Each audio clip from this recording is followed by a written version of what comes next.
Hi everyone, this is Earl, your favorite DMCI Homes Realtor, and today we're here right now in Acacia Estates, Taguig City, and we're gonna do a tour dito sa isang project namin, which is yung Alder Residences. So tara, pasukin natin tong property na to. Tara, let's go.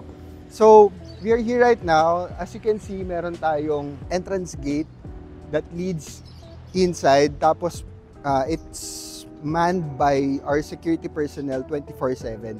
So kahit alas 3 ka ng madaling araw umuwi, rest assured merong nagbabantay dito sa property mo. So pasok tayo. Dito, as you can see, ang laki ng drop-off area natin. Meron tayong roundabout para hindi ganun, para yung traffic natin is free-flowing. So hindi mahihirapan yung mga residences natin, diba? And we have 4 buildings dito sa property na to. By the way, this property is about 2.6 hectares. Ganun siya kalaki. We have 4 buildings sa loob ng property, which is Andea, Manzuria, Oregon, and Sylvan. So, lakad tayo dito. This is our amenity core.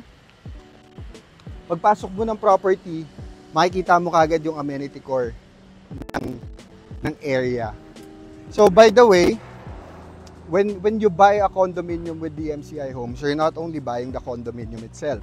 So may mga perks din yun nakasama, just like this one. This one is ride share.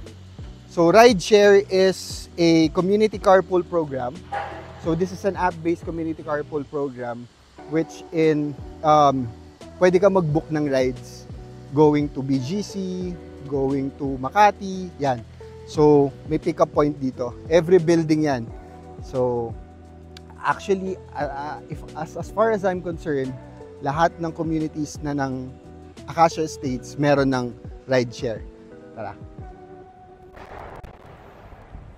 So, mamaya na tayo pumasok dun sa lobby. Since nandito na rin tayo sa amenity core, itour ko na kayo dito, no? So, we have here a lounge pool na pinapalibutan niya yung lap pool natin. I think we have 4 lanes dun sa lap pool natin. This lap pool is 25 meters yung length niya. Tapos we have gazebos naman dun sa pool area natin para, you know, meron tayong lalagyanan ng gamit, or if masyado nang mainit, yan, pwede muna tayong mag-chill dito. Tapos, dun sa tabi ng gazebos natin, meron tayong mga barbecue grill pits tayo na pwedeng gamitin ng mga residents yan. Pwede kayo mag-barbecue every Sunday with your family. So yun. I think dun sa mga previous vlogs ko, meron din akong mga pinakitang ganyan. So basically, gano'n naman yung DMCI, halos pare-parehas lang yung mga amenity natin. Pero nagkakaiba yan dun sa mga designs, dun sa feels. May certain feels, depende sa property na kukunin mo. So, lakad tayo dito. We have here the kids playground. Yan, meron tayong kids playground dito. And as you can see, sobrang lawak talaga. Sobrang lawak ng amenity core na itong Alder Residences. Tapos dun sa likod, since ginagawa pa yung 2 building natin, dun sa likod niyan, magkakaroon ng basketball court. Yan, magkakaroon ng basketball court. Actually, parang nasa 50% pa lang, 40 to 50% pa lang yung amenity area na to. So, after nung 2 building, which is yung Oregon, will be finished by March of 2025, and then Sylvan will be ready for occupancy by December of 2025. So, malapit na, this year na lang, matatapos na to, magiging full completion na yung project na to. So, lakad pa tayo ng konti dito para makita natin yung isa pang pool area, which is yung kiddie pool. So, as you can see, nakahiwalay yung kiddie pool dun sa lounge pool para very safe yung mga bata pagka nag-swimming. Yan. Tapos, as you can see, sobrang manicured, diba, ng mga gardens natin. Lahat to is maintained by DMCI Homes. Meron tayong facility na nag-grow talaga ng mga plants natin. So, ano yan, in-house facility yon. So, dito sa ngayon, wala nang masyadong makikita, puro greeneries na lang talaga sa ngayon. Pero after a while, yeah, magkakaroon na ng matatapos na yung basketball court, pati yung ibang mga amenities matatapos na. So ngayon, punta tayo dito sa isang building namin which is yung Andea building.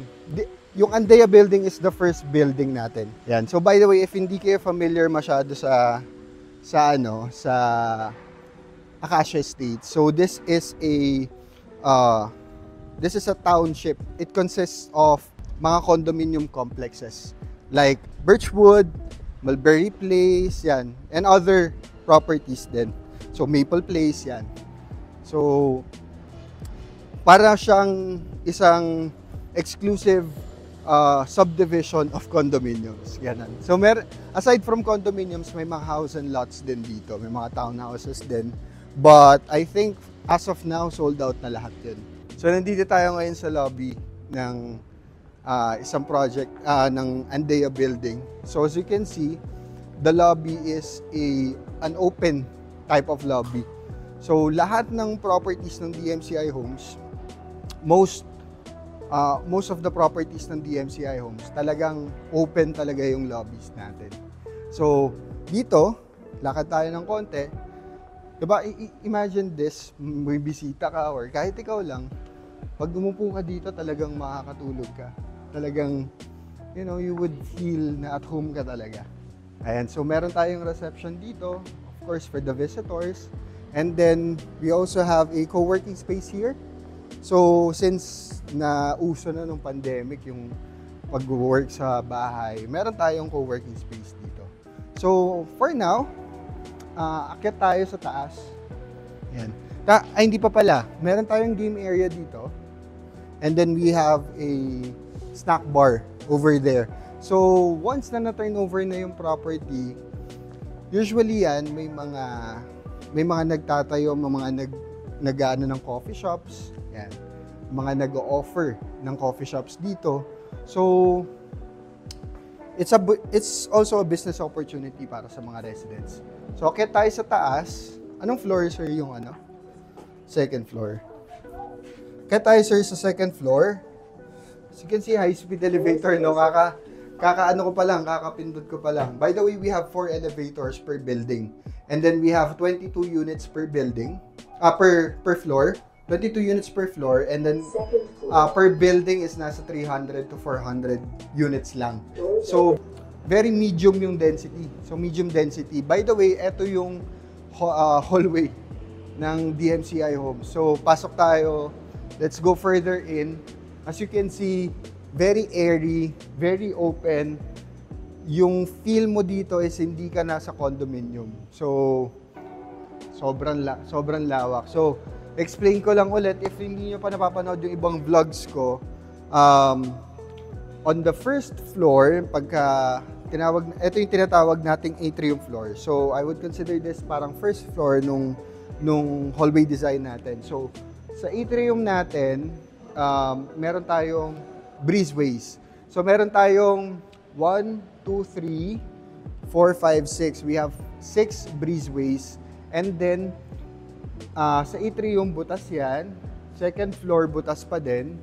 Third floor, butas pa din. And then, fourth, fifth, and sixth floors, yun yung full floors natin. Pero, that doesn't mean na hindi yun na walang breezeway yun. Kasi meron tayong breezeway sa magkabilang side ng building. So, aside from dito sa facade ng building, meron din tayo sa dulo-dulo. So, dire-diretso pa rin yung pasok ng hangin. Saka yung natural light, ganun pa rin, maliwanag pa din. So, pasok tayo dito. Yung 2-bedroom layout na to, this is a not bare, this is a fully finished na type ng 2BR. So, I believe whatever you see here, yun yung kasama sa turnover. Yeah, fully finished na siya. So, whatever you see here, salamat sir. Whatever you see here, kasama na yun sa turnover. So, pasok tayo. So, we have here the kitchen area. And then we have the granite countertop. We have the cabinets over here. Overhead. Tapos, I think, yeah, soft close na rin. And then we have the room right here. Ito yung isang room natin. So, this room, pwede mo siyang gawing bedroom.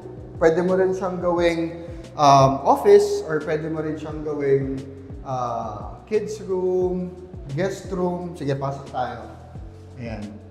So as you can see, ito yung maganda sa DMCI homes. Everything is plug and play. So, meron na ditong inlet and outlet for the air conditioning unit. Tapos meron tayong sink pala. Sink for the tawag doon, kitchen. Tapos meron ng grease trap din dito. So, parang pag lumipat ka dito, what you will do na lang is dali na lang yung mga appliances mo and then i-install na siya. Kahit yung range hood, may provision na rin for the range hood. Tapos kung gusto mong maglagay ng electric stove, pwede na rin kasi may mga outlets din naman dito. Ayan. So, ayan. So, mga soft close na siya. Ayan. Soft close na. And then we have here the toilet and bath. So, sa toilet and bath natin, kasama na yung sink natin. Tapos, meron din tayong toilet and bath. Meron din tayong toilet here, toilet bowl. And then we have here mga rain showers natin and other bathroom fixtures natin. Tapos, yun, may nakaabang na rin for the bidet, the water gun. Aside from that, kasi gusto natin na malinis yung layout ng unit natin. Ayaw naman natin na yung washing machine natin nandun sa loob ng toilet and bath. So, meron tayo ditong space for the washer and dryer na meron na ring sariling outlet. May water inlet na siya, may drain na siya din sa baba, and then may electricity outlet na din siya. Ayan. So, ayun yung maganda doon na nakahiwalay siya sa toilet and bath. So, pasok tayo dito. This one is your master's bedroom. So, anong pinagkaiba ng Alder versus other DMCI homes property? Alder has bigger windows and doors na. So, mas malalaki na yung windows natin dito. So, pag binuksan natin siya, ayan, mas presko na siya. Ayan. Tapos, meron na ring screen yung door natin.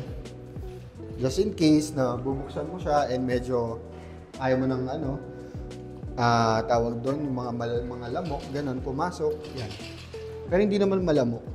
So, eto yung balcony, labas tayo sa balcony natin. Yan. Tapos itong area na to, as you can see, ang lawak ng area. This one can be your dining area right here. And then this one can be your living area right here. Tapos ang maganda sa ganitong klaseng unit is very good siya pagdating sa mga bisita. So kung may bisita ka, hindi na nila kailangan pumasok ng kwarto mo para i-access yung balcony. Kasi dito pa lang, may access na tayo sa balcony. So, ayan. This one is Acacia Estates pa rin. Lahat na nakikita nyo dito is Acacia Estates pa rin. Ayan. Ang ganda, no? Ayan. So, since nakita na natin to, I'll ask kung pwede natin tignan yung 3BR. So, pwede natin makita ngayon yung 3-bedroom unit. So, titignan natin ngayon yung 3-bedroom inner unit. Kasi normally, ang 3-bedroom ng DMCI homes is nasa corner unit. Though meron din naman dito mga corner units kung gusto nyo. Pero meron din kaming pwedeng i-offer na mga inner units. So, ayan. So, akyat tayo sa 15th floor. So, as I've said, 4 high-speed elevators. 15th floor. Tapos, medium density pa. So, wala kayong maranasan na traffic sa elevator dito.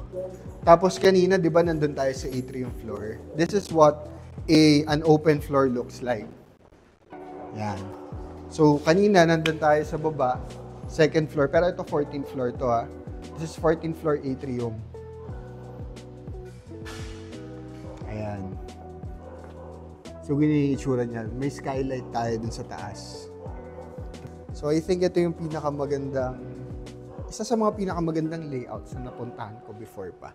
So, this is a 3-bedroom, 98 square meter. Yung kanina sa baba, nasa 70 61, yeah, 61 square meter. So this one is 98 square meter. So pasok tayo sa loob. So pagpasok mo, you have your extra room right here. You have your bedroom number 2. And then same pa rin, meron pa rin siyang nakaabang for the air conditioning unit. So may nakaabang pa rin for split type aircon. Tapos ito yung isang maganda doon, you have your full-size kitchen. So, paano na siya, U-type kitchen na siya. So, lahat ng nakikita nyo dito, lahat yan kasama sa turnover. So, everything na makikita nyo, hindi lang ako. Though sasamahan ko kayo sa turnover, pero hindi ko kasama. Just kidding. So, this one, meron tayong space again for the washer and dryer, just as same as with the 2-bedroom kanina sa baba. So, meron tayong toilet and bath right here. Yan. Same lang din nung nasa baba kanina. And then, this is your second bedroom. Ito, malaki siya, actually. Yan. So, this is your second bedroom. So, ganyan siya kalaki. So, as I've said, yung mga rooms natin dito, you can use it as an office, or a pet's room, or a kid's room. Tapos, one more thing, di ba kanina sabi ko, hindi lang tayo bumibili ng condominium pagka kumukuha tayo sa DMCI Homes. Aside from the app kanina, yung carpool program, meron naman tayo dito internet connection. So, ang tawag natin dyan is DMCI Homes Community Internet. So, yung internet connection na yon is it's a subscription-free internet. Meaning, hindi na kayo magbabayad ng subscription for the internet. So, kung gusto nyo magdagdag ng internet connection, pwede rin naman. But, yung internet natin dito, which is yung sariling internet ng DMCI Homes, it can suffice naman, mabilis naman siya. So, this one is your primary bedroom. So, sa primary bedroom, ang maganda dito is meron kang privacy. So, kanina meron tayong balcony doon. Pero dito meron kang legit na private balcony. So, this is your private balcony right here. Ayan. So, talagang wall talaga siya. Ayan. And then, sige. Ayan yung view. By the way, yung view na yan, that is BGC area na. So, malapit na rin tayo sa BGC area. Malapit na rin tayo sa airport. Yan. Yan, this one is mahogany. Yan.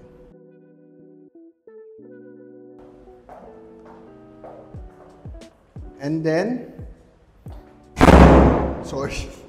So, dito sa natin, sa primary bedroom natin, meron din tayong master's toilet and bath. So, primary toilet and bath. So, yan. So, may sarili kayong toilet and bath for the primary.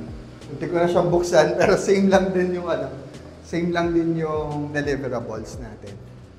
So, for the walls naman, painted white walls na rin siya. Ayan. So, nandito tayo ngayon sa balcony natin. So, this one is, I think, nasa 10 square meter itong balcony na to. So, yeah, imagine yourself na magko-coffee ka in the morning or gonna drink wine during the night. Tingin ka lang sa city lights. Come on, parang this is the life, di ba? Wow. Dito pa lang na-amaze na ako eh. What if akit pa tayo sa taas, no? So, ayan, akit na tayo sa roof deck. And, yeah. Parang nakakatuwa na you don't feel na parang nasa condominium ka. Ako if you are here, if you have time, okay, if you have time, we can try naman to visit the site, and then you would really feel na parang wala ka sa condominium. So pag may time kayo, by the way, later sa sa taas na lang. So, as you can see, wala pa rin traffic sa elevator. Hindi tayo maghihintay ng matagal. So, high speed na. yung elevator natin. So, parang wala na ako no. Ayan. So, ma-amaze kayo. Okay? Sa mga nanood nung second video ko, ma-amaze kayo. So, this is our roof deck. So, punta tayo dito sa Sky Lounge natin. Sobrang hangin. Sobrang lakas ng hangin. The view. So, ito yung view ng Sky Lounge natin. So, kung gusto mong mag-unwind, kung gusto mong mag-relax from work, this is the place. Kung medyo mababa yung unit mo, nasa second floor ka lang, third floor ka lang, and then gusto mong makapag-unwind, yan, dito ka pwedeng tumambay. Or kahit yung mga bisita mo, pwede kayo dito. May meeting kayo, may family gathering kayo. Di ba? There's a lot to talk about kasi ang dami mong makikita. Ayan. So, since nandito na rin tayo, ipapakita ko na sa inyo yung Acacia Estates. So, na tayo dito. So, as you can see, nandun na yung airport. Andun yung airport, nandito yung BGC. Ayun yung McKinley Hill. Tapos doon yung Ortigas. We also have Eastwood right there. And then this is Acacia Estates. As I've said, it's a condominium complex. It's a parang subdivision for condominiums. So, as you can see there, yan, mga properties pa rin ng DMCI Homes yan. So, we have their Mulberry Place, we have their Maple Place, we have Birchwood. Tapos, meron tayong Acacia Town Center. Meron tayong Acacia Town Center, yung Save More na yon. So, yun. So, yun yung Acacia Town Center sa loob mismo ng Acacia Estates. Very exclusive. Tayo lang yung pwedeng gumamit na. Ayan. Ayan. Nainitan na yung cameraman natin. Tapos malapit na rin pala tayo. Yung Acacia Estates is malapit na rin pala yan sa C6. So, C6 and C5, pinapagitnaan yun na Acacia Estates. So, meron tayong access going to C6. Meron din tayong access going to C5. So, ayan. At pala, nagdala ko ng shades, no? Ayan. So, this is the access going to C6. Ayan. Tapos doon, Laguna de Bay na. Going to C6 and then Laguna de Bay, going to Laguna, Alabang. Yan, ang lalapit na talaga ng ng mga area.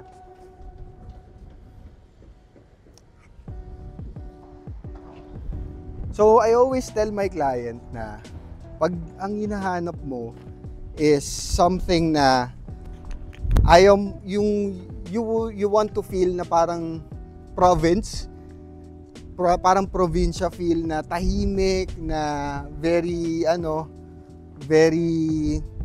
tawag doon, very peaceful yung ambience, pero malapit pa rin sa city, like sa BGC, sa place of work or mga key places of interest. Dito talaga sa Acacia Estates talaga sa Acacia Estates ko talaga sila dinadala kasi it would really make them feel na wow, mas dito, mas laid back yung ambience dito sa Acacia. So baba tayo sa basement 1 and then tignan natin yung ibang mga amenities natin like yung gym, yan, pati yung parking, tignan din natin yung parking, and then after nun, akyat na tayo dun sa ground floor.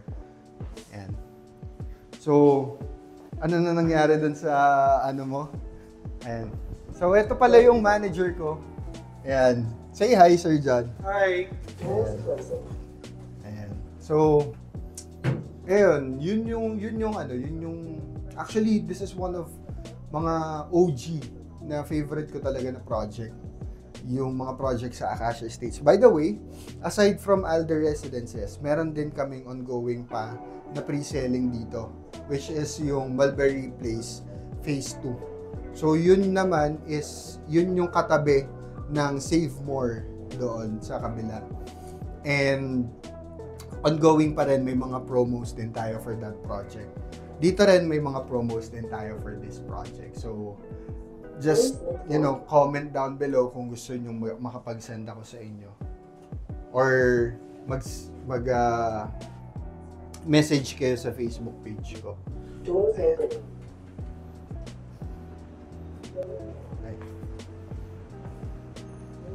So I think nandun yung PMO. Hindi, wait lang. So this one, we have here a water station, tapos meron tayong maintenance room dito, and then meron tayong laundry area dito, tapos yung gym I think nandun, that one, no? Tapos ganito pala kalaki yung single parking slot natin. So yan, this is a single parking slot. I think this is 13 square meter.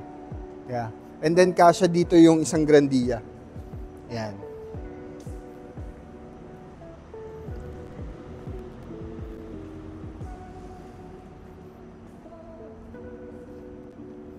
Tapos aside from water station and laundry area, magkakaroon din dito ng convenience store. Actually, lahat ng DMCI projects, meron talagang convenience store yan. Convenience store, laundry area, saka water station. Tapos aside from car parking, meron din tayong mga motorcycle parking. If tulad ko mahilig kayo magmotor, yeah, meron tayong motorcycle parking. So, aside from that, I think wala akong makitang... ito.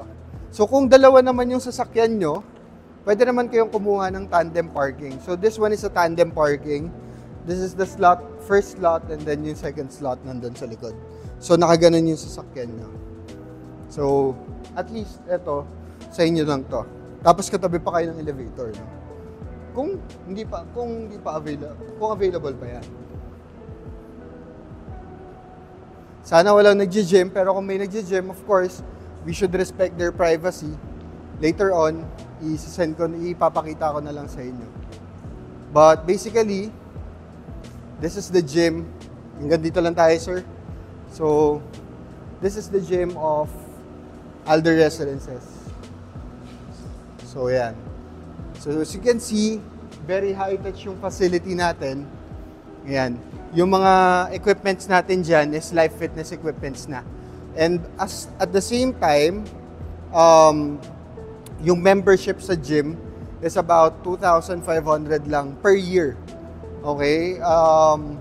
Not unlike dun sa mga ibang gym sa labas, it's 2,500 per month. So ito, at least 2,500 per year na siya. Saka, ginagamit lang naman yun because we are using electricity. Nakabukas yung aircon dyan, magdamag. So, that's why we have a gym membership. Yun yung pambayad ng electricity. So, yun. Akit na tayo sa taas, no, sir? Basically, if you want to know more about this property, just send me a message and well, let's keep in touch with each other. So, andito lahat ng details ko. Thank you so much for watching this video and I hope to see you on my next vlog. Goodbye.